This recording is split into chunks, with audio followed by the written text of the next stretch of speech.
we did have literally an 8-year period to finally bring the antitrust challenges to a close. It took a long time. It took a lot of persistence. And, and Bill and Steve each played very important and complementary roles. I think it's fair to say Steve would look to Bill to make sure that I didn't give anything away in a settlement that would be so technologically crazy that it would put the future of the company at risk. My conversations with Bill would usually start by him telling me that I was about to destroy the company. And then he would be supportive. And he always was wonderful having my back and enabling us to go forward.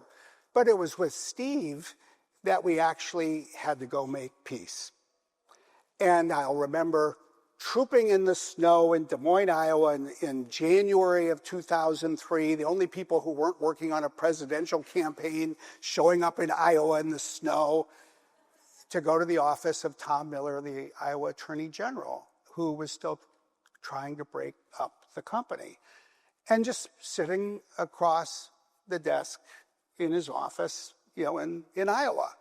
And I'll always remember then Steve flying to Brussels in March of 2004 for what was supposed to be a settlement that we were supposed to get done. And then there were, I'll just say, second thoughts on the minds of Mario Monti. I've talked about it with him over the years since. He was the head of the competition directorate, the commissioner at the time.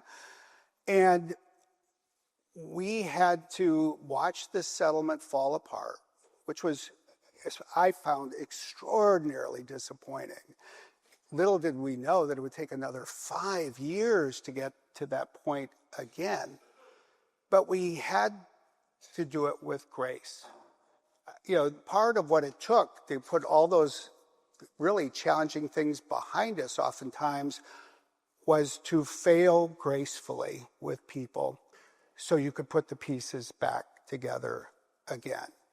And, Steve obviously has this wonderful reputation of being able to command an entire arena. But we sat in Mario Monti's apartment with him and Mrs. Monti as she served us coffee and biscuits. And we just talked about how committed we were to sustaining the relationship, even though everything had just fallen apart. And those moments matter in the life of a company.